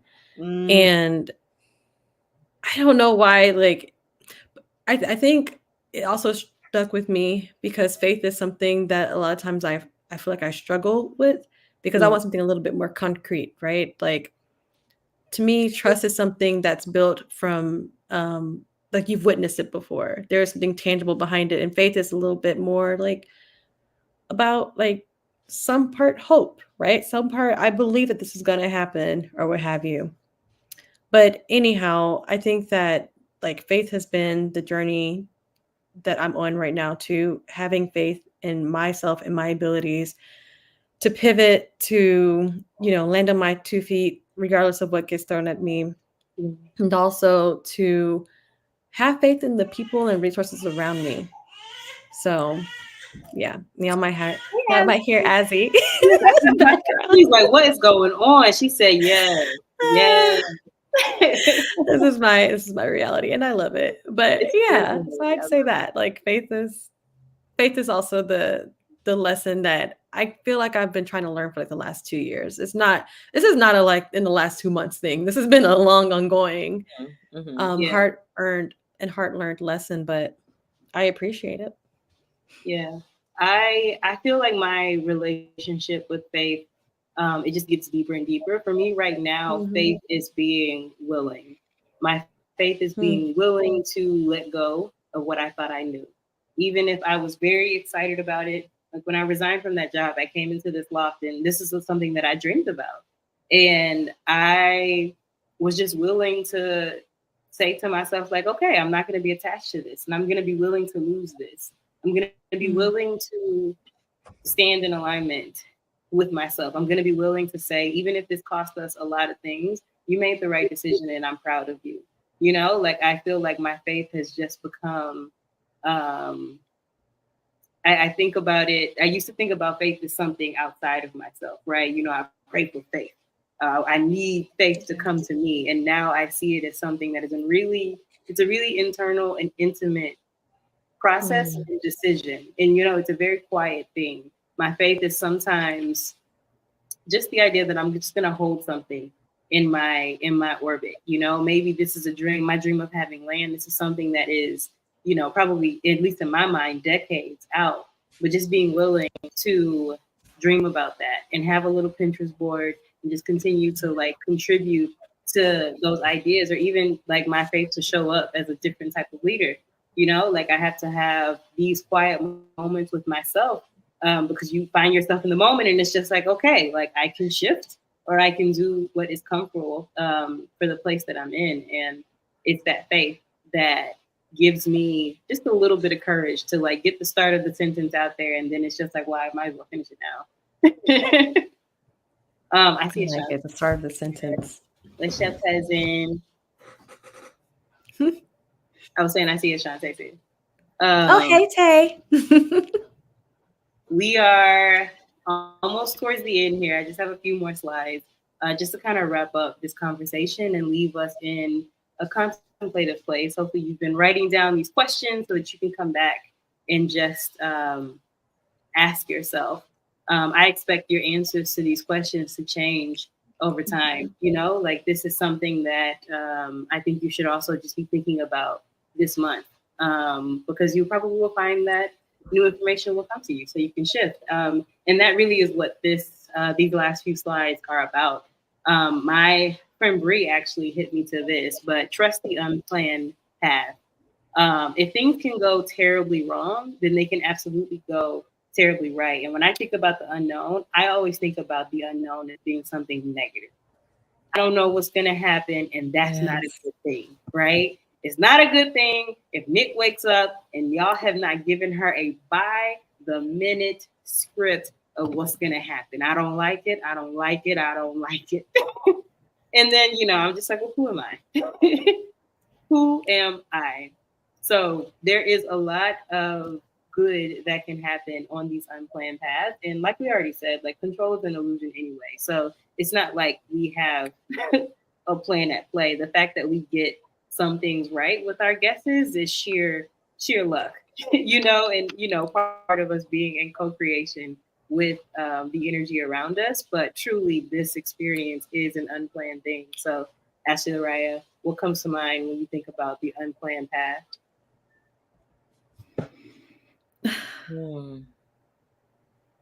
I was just thinking and writing down. I like what you said about the unknown as well. And this, like, why it always feels like the shadow in the dark, right? Like the thing that is to be terrified about. Yeah. I mean, I definitely want to reflect on that some more. But honestly, when you were talking about it too, I was just thinking about how I felt and the anxiety that was building up as I neared the return from maternity leave. And how beautiful of a day, like Friday in particular was, and this was my first in-person time in like 3 months, like going to this conference. It felt like though a big reunion because like so many people, I got to see so many people that I know from the industry or what have you, and catch up with them and talk to them on a new level because some of them are mothers as well, and working moms. And so I was both in like this space where I was enjoying just like the connection and the authenticity and learning and growing and stuff, and also very much missing like my baby at home. So when I got home, it was super exciting.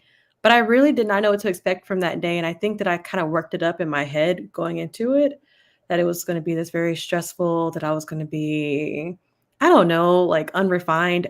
I don't know, just whatever you can throw out of the woodworks, like just all these doubts and stuff. And the unknown, as I thought it would, did not manifest. It was actually a beautiful, great day.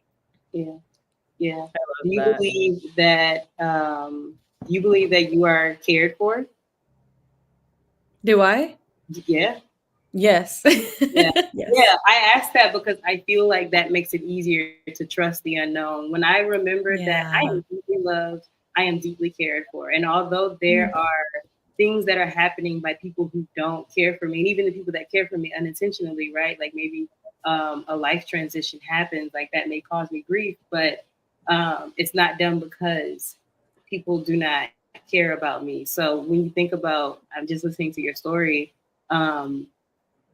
of course it's going to be good. You know, when you're going into a space and reuniting with people who love and care for you, our hope is that they're going to hold us gently, and we're going to be able to be received in whatever space we're in. Even if you show up and you're in anxiety, like you get to show up and you get to be anxious and you get to be doubtful and you get to be poured into. And that's a part of being on this unplanned path, because I think it's also a reminder that people, if we ask, or even if we just show up as we are, they are willing to pour into us. You know, like if you call and be like, girl, I'm about to go into the conference and I just don't know, stopping everything, you know? Yeah. we know our chat has stopped many a time so that Absolutely. we 911 and really get into what's happening in this present moment. So I just want to offer that the next time that happens, like the next time we are faced with the unknown or the unplanned, just remembering that at least you're loved and at least you're cared. Mhm. So the odds should be in your favor. I'm I gonna like that. Oh, Yeah. go ahead. I'm gonna No, just no, no, no, no, no, no. Go ahead. that somehow, like in our past, we've all gone on unplanned paths before, right? And somehow, some way, you know how to step. So I just think that, yeah, trusting the unplanned path, trust that the path will show itself as you take the steps. Yeah. That's it. I love that Yeah. visual. That's literally how it's been unfolding. Okay, so I think this might be the last question, but something for your journals. What would it look like to approach your current transition, delay, or redirection with curiosity instead of frustration?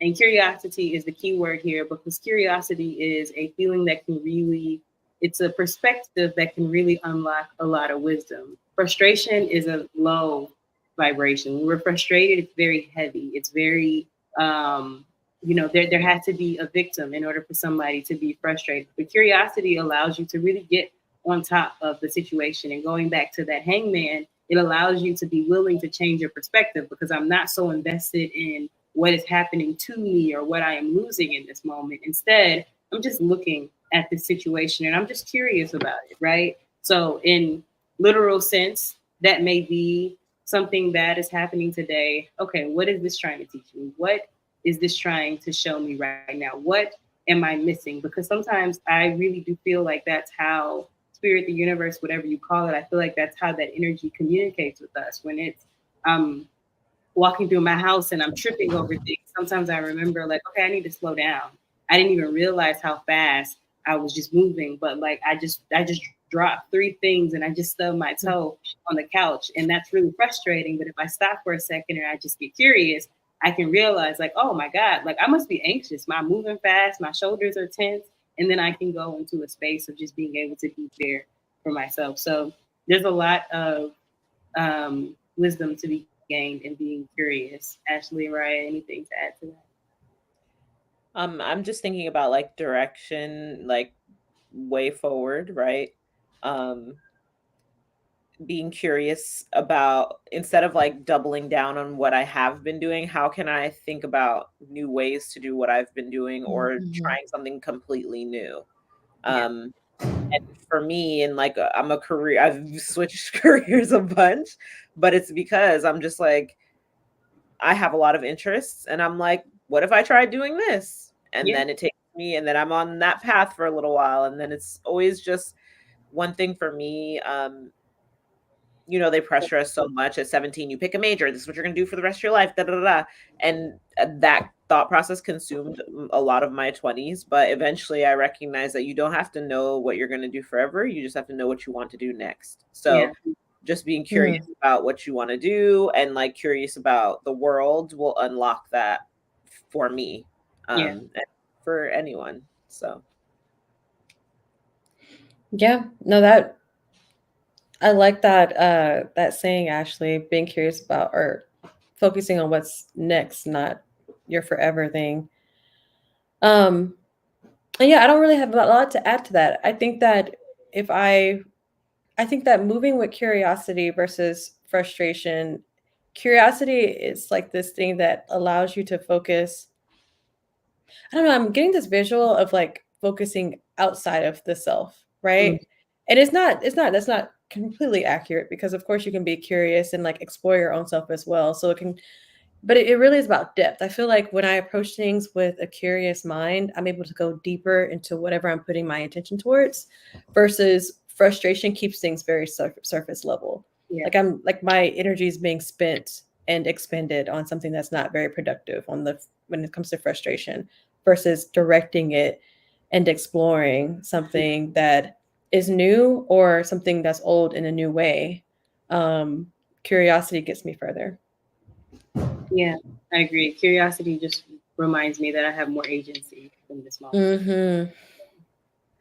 Oh my gosh. We're at the end of this conversation, although I never wanted to end, but first I Our just want to conversations never really do end, I actually. know they never do in the group chat. But first of all, Ashley, LaRahia, thank you so much for coming into this space and just being willing to be open and intimate and vulnerable. I really appreciate you continuing to share yourselves with me and then opening that up to these spaces that we've created out in the world. I love seeing us grow and evolve and transition and even just navigating life's curveball. You know, like life has thrown so many curveballs, and it's just like, okay, somebody else would have folded, but not my girl. Not my girl. Can't get her. So I'm just happy to be doing this like alongside y'all because y'all teach me so much about how to navigate and approach life. So first, thank you.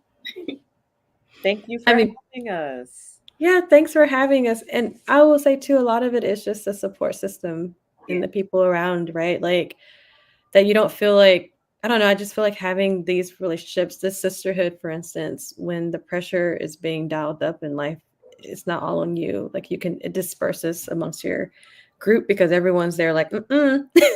I mean, there have been times Nick knows that we call each other, we're like, I need help with this thing right here. And it's like, drop everything. Yes. The whole group is on there working on this project. So yes. That other set of eyes, it's so important to have another set of eyes on what you're doing, whether it's a project or you're like something in your life, right? Like, because everyone that's not you is going to have a different perspective. And when it's people that you trust and value that perspective, it's incredibly helpful. And it can help you be curious about how you're approaching what you're doing. Absolutely. Yeah, my favorite thing is like literally seeing our faces pop up in the Google Docs. It's like, oh yeah. One by one. Be like, I didn't even know she called so and so. Look. Yeah. Look here. Oh my God. Okay. I hope you all who are watching, I hope y'all have enjoyed this conversation, whether you tuned in live for part or all of it, or you are watching the replay. Please continue to leave comments, subscribe on YouTube. We do this every first Sunday. And outside of this, every Sunday, you can receive a meditation from me if you are subscribed to this channel as well. It's called The Creative Reset. You can also subscribe wherever you listen to podcasts, Apple, Spotify, Pandora, wherever the girls are these days. I am really loving the meditations that are coming out. Some that have been released this past month have been about letting go of control, being proud of the progress that you have made, learning how to go with the flow. So there's lots of good information in there that I hope you can grab onto. The meditations are less than 30 minutes. So something to just start your day with and just help you get grounded in your own power. But until next time, I will see y'all next Sunday, or I will see y'all next month. Honestly, have a good month. Thank you. Thank you, Nick. Y'all. Ashe. Ashe.